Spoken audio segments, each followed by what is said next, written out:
Do you have patients in your EMR that you never see? Are your patients frustrated having to wait for their annual physical exams? Are your patients constantly calling you at the last minute for their prescription renewals?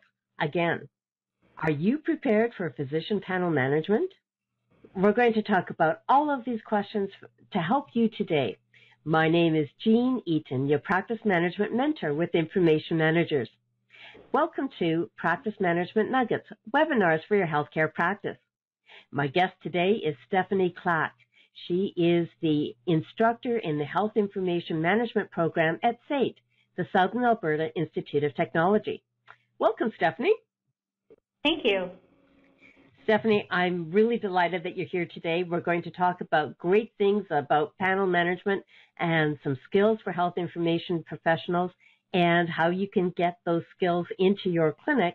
But first, I want to talk a little bit about you and how you came into SAIT. You're currently an instructor with the HIM program at SAIT, and you've developed this new class about physician panel management. We have. We've added information for our students to explain what panel management is and to help them be more suited to perhaps take on this role in the future. Now, I'm a health information management professional, and you are too.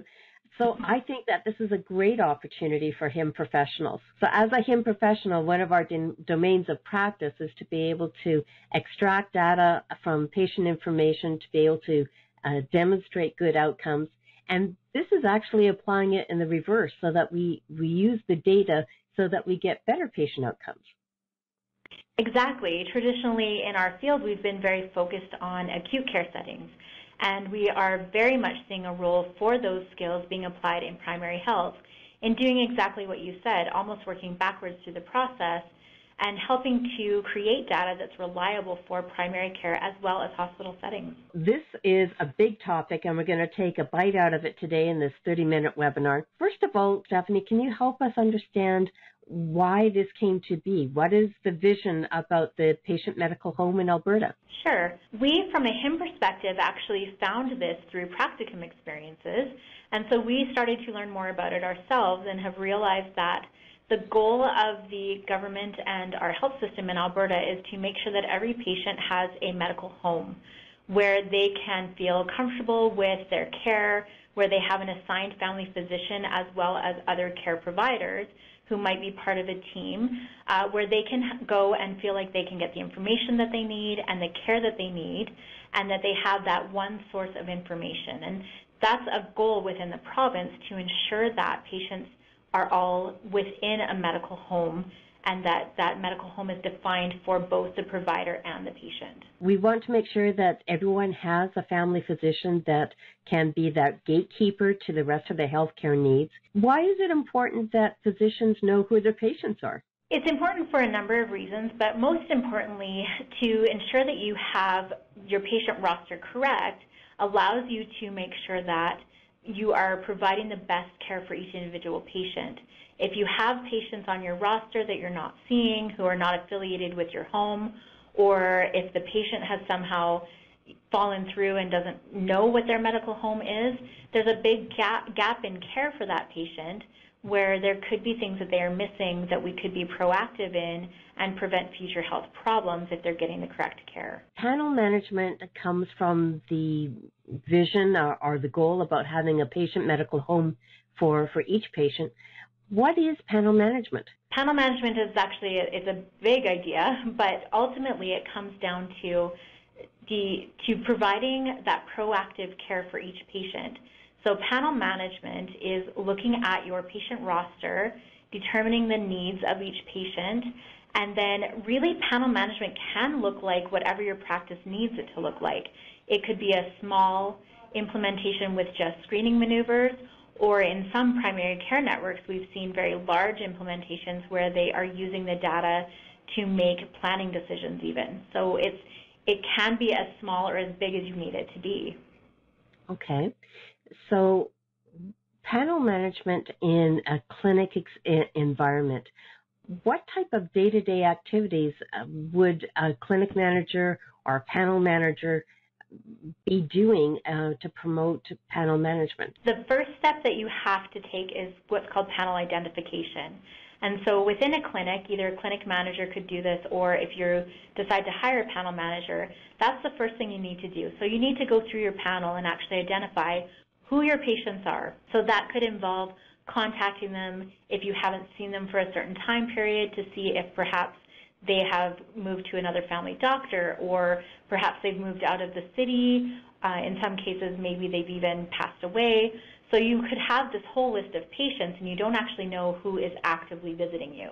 So that first step for a clinic manager is to do the panel identification process and figure out who your panel is. Once you've done that, you can use that to then build into your EMR reminders for regular screenings, for physical exams, for all of the things that you know patients need on an ongoing basis, so that you're regularly planning those rather than having those last-minute calls or having patients who don't get screening measures that they should be having. So, for example, not having a colonoscopy when they were supposed to. So the day-to-day panel management practice would be identifying the needs of those individual patients. So we've got our EMR, and we may not be sure that all of those patients that are in our EMR or our paper records are actually still consider our physician as being their primary family physician. So we actually need to go out and call the patients first to see if they are still considering our doctors to be their family physician. Is that right? You do, and that's probably the most work at the front end is actually just doing that panel identification, because it really does involve those physical phone calls to say, you know, are you still a patient of our particular physician? Because just because they haven't been in for a while doesn't mean that they don't consider that doctor their family doctor anymore. But maybe they haven't, maybe they aren't, maybe they've moved on and they are seeing someone else. So that is really probably the most time-consuming part at the beginning, is going through and doing that. Once you identify who your patients are, if there are multiple physicians within your practice, you can assign a primary physician, you can assign secondary physicians if they do come in and see someone else, but you can attach each patient to a provider then, or it could even be a nurse or a dietitian, someone within the practice, so that it's clear who each patient is connected to within the practice. So this is an opportunity for the clinic to reach the patient and confirm that they are part of that clinic and that we've got the right contact information for them. And then when we get that information in place, we can actually start reminding the patients to come in and book an appointment with the physician or the care provider? That's exactly right. So if you are doing once you've done that identification and you start your panel management, you can start then regular monthly reviews of that data and pre-book appointments for patients for all of the screening maneuvers that they might need as directed by the Alberta government. Their history and physicals could be scheduled ahead of time. So it streamlines a lot of the appointment making that you would be doing at the front end. Okay, so that really is a different way of managing a clinic. You're not waiting for the patients to call you. You're calling the patients in a way that is meaningful for their continued health care.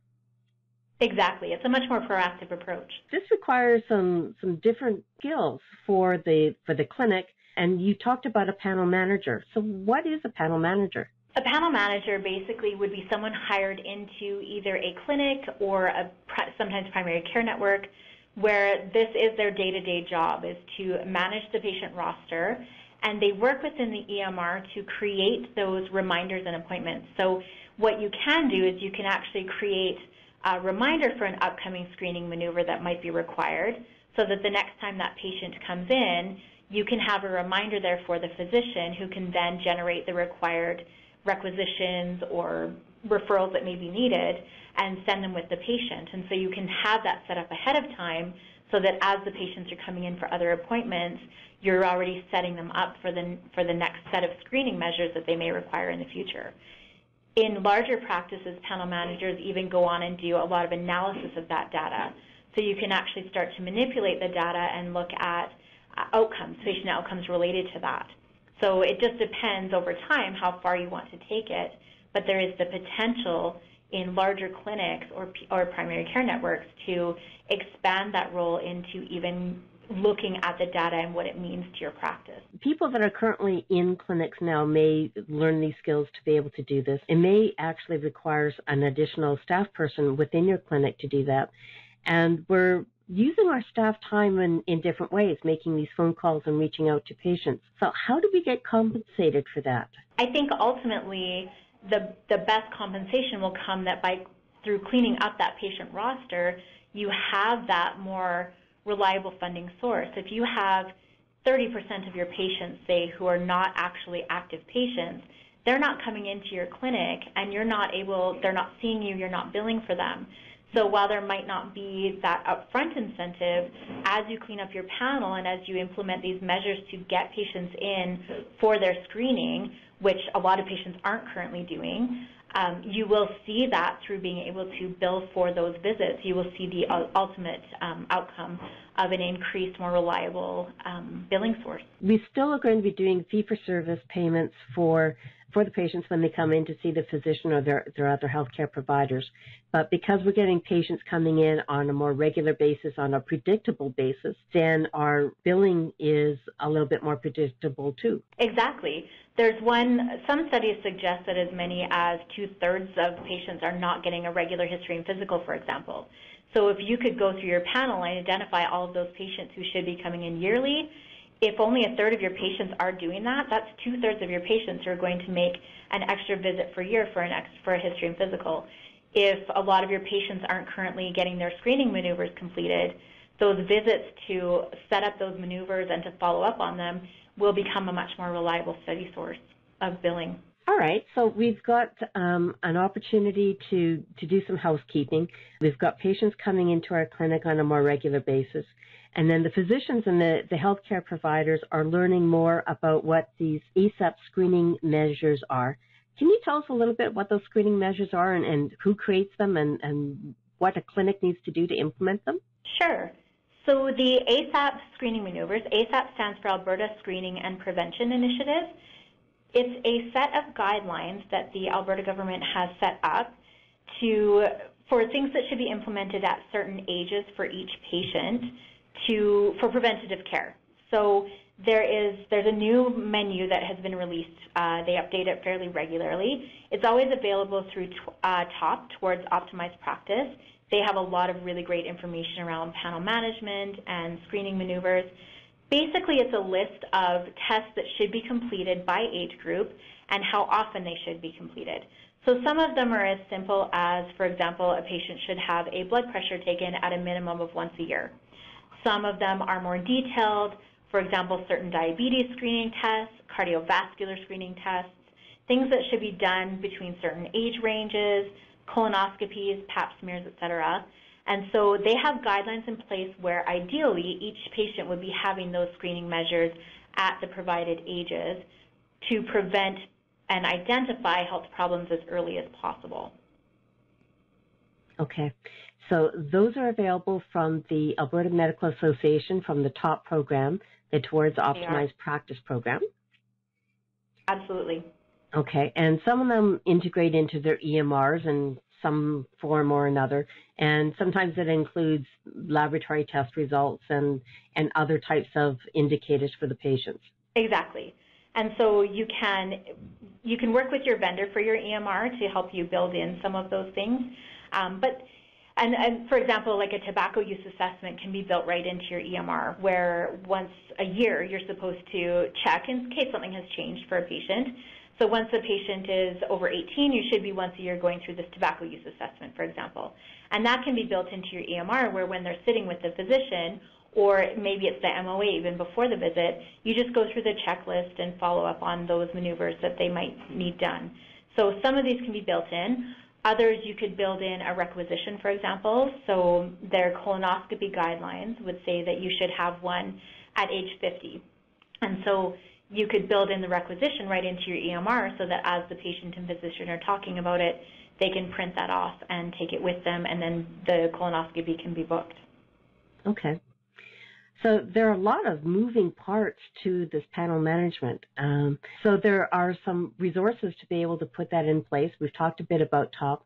How can the HIM program help clinics to implement panel management? Where we've had the most success recently is actually through our practicum placements.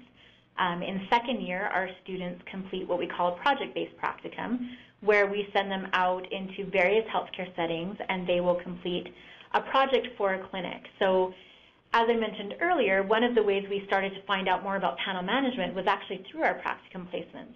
So we have a 2-month unpaid practicum in May and June of every year where we send students out to complete supervised projects. And so in the last few years, we've had students working with clinics and primary care networks to implement panel management. And so they've used students to actually do a lot of this legwork in cleaning up the panel and doing the panel identification process, and then starting this process of actually building the reminders in and starting the panel management process for them. So the students have training on this in the courses at SAIT now, is that right? They do. We talk about the process of panel identification, the purpose of it. We review the ASAP screening maneuvers with them and the purpose of those, and then we talk about some of the potential roles for panel management. And then they have resources available, of course, on Practicum. We expect that they use the top resources and anything else to supplement that, but they are aware of the need for this before Practicum when they go out. So the HIM students have a lot of skills that are very pertinent to primary care. The program itself is a 2-year program and covers a wide variety of topics. Could you speak to that for just a minute, please, Stephanie? Sure. One of the 4 domains of practice for a HIM professional is what's called eHIM, or Electronic Health Information Management. So a lot of our skills that we are teaching our students and that our graduates will leave with are related to the management of health information in all of its forms, but specifically in electronic forms, because of course that's how we are moving within all areas of healthcare. So for our purposes, the skills that we have related specifically to that is they do entire outcomes on electronic health records, the issues we have with interoperability of those and communicating within them. But they also have additional courses in research and epidemiology, which includes information about population health, which is quite important to primary care. They have courses in data analysis and presentation, so they're able to manipulate data and create reports on that data, as well as their other privacy courses that they take. We have extensive privacy training. That's another domain of practice. So there's quite a range of skill sets, in addition to the traditional sort of data collection classes that we've taught from an acute care setting. So those skills are transferable from acute to inpatient settings. So they do a lot of writing projects, so a lot of them come out with very strong writing skills. So we've even had students help create training programs around screening maneuvers and panel management for clinics and primary care networks. Okay. And of course, the traditional knowledge sets that the health information management professionals have about anatomy, physiology, medical terminology, pharmacology, and all of those foundational stuff about working in a healthcare environment. Absolutely. They get a lot of that medical background in their first year in particular. We teach them a lot of the anatomy and pathophysiology, as you mentioned. All of that is included, so they do have an extensive knowledge of that. They have to, to apply that to patient charts. So they understand the content of patient charts. They even have courses in their first year on standardization of information, so how you collect data and how you make sure that you're collecting data accurately and consistently across different settings. So there's those traditional skill sets involving the medical knowledge, and then in second year we give a lot more of we always kind of say first year is the medical information and the second year is the actual management of it. And so that's when they learn how to apply all that medical knowledge into then the reporting and the quality of the data and the panel management and all of those pieces that we build on that medical knowledge with. Okay. So the physician panel management is a big initiative, and there are many smaller steps to be able to get started with physician panel management. We have some incentive to be able to implement that. because it makes the office more streamlined. You're not getting these panic phone calls from patients saying, I need my physical exam or my PAP exam, and why does it take so long to get in to see the doctor? You can start getting those patients in on a regular basis, something that's planned, so that you can plan your resources and to fill those gaps. And that way you get the physicians that have an active patient roster rather than by guess and by golly about how many patients that they're currently managing. The skill sets required are pretty robust, and the Health Information Management Program at SAIT helps to bring those skill sets into the clinic and people that have practice in actually doing panel management before they get to a clinic opportunity. So the practicum is in May and June of each year. So when do you start looking for practicum placements, Stephanie? We typically start in early December, reaching out to some of our sites to see who might be interested. Some sites take students each year. Sometimes we have new sites in each year. So we typically start around beginning to mid-December, knowing that that's coming into a busy time. So we will give people time to consider whether they can do that. So we start the process as early as we can so that we have those placements in time for their May placement.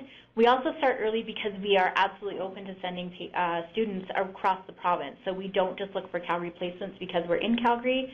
We send students all over the province to primary care networks, clinics, anyone who might be interested in taking a student for panel management or some similar project. So we do start early so that students have time to make travel and living arrangements as well.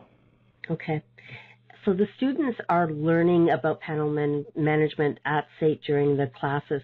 So if I'm a clinic manager and I have maybe 4 or 5 physicians or in my practice, and I'm just getting started with panel management and I don't know too much about it yet, is this still a good place for a health information management student? Absolutely. Actually, a couple of our most successful practicum placements over the last couple of years have been starting from scratch with panel management in some cases, some smaller primary care networks who just didn't have the staff to get going on this. And so you can be very experienced with panel management or you can just be starting. Our students can help you either way. That sounds like a fantastic opportunity. So how do we get in contact with you to get in contact with the students and see if we can host a student for their practicum? You are absolutely welcome to reach out either to myself or my colleague, Lisa Proudfoot. We are both here at SAIT. I believe you have our contact information that you can share, but you can email myself or you can call me. My email is stephanie.clack, and that's C-L-A-C-K, @sait.ca, or you can call me at 403-284-8304. Even if you just have questions, if you're not sure if you can host a student but you'd like to talk to me a little bit more and just find out what the requirements are, you can absolutely get in touch with me and we can talk through the process, and we can let you know as well whether we think that you're at a point where you're ready for a student or not. So even if you just want to ask some more questions, you can absolutely reach out to myself or Lisa. Okay. Now, I've had the opportunity to have health information management students working with me in my business, working on projects for my clients. Although I haven't been involved in a panel management project, students that have worked for me over the years in different projects have always been exemplary. They've been a great asset to the projects and the clients that I've been working for. So I can personally provide a testimonial that the quality of the students that come to work for us are top-notch, and they are supported by great instructors like you and Lisa. I appreciate that, and that is an important point as well to note, that we do support both you and the student on practicum. We don't send them out there to kind of, be on their own. We absolutely keep in touch with both you and the student through practicum and support both of you through that process. Well, Stephanie, I want to thank you very much for sharing both the information about panel management and some resources that clinics can use to host a practicum student to help them get started on their process of developing that panel management. And this is an opportunity for professionals who have graduated and are looking for a way to be able to get into primary care, into community care, and making use of their skill set in a different work environment. Exactly, and I really appreciate the opportunity to talk to you, Jean, about this, because I do think there is a significant role within primary health for our health information management grads, and we are starting to see some of them hired as panel managers, so we're excited about that opportunity. So today, after our webinar, we're going to do something a little bit different. We're going to host the very first Twitter chat for Practice Management Nuggets, and our Twitter chat conversation is going to be about panel management and having health information management students, Practicum students, as part of panel management in community clinics. So join us on the Twitter chat. The instructions are on the screen and in the emails that you've received about this conversation.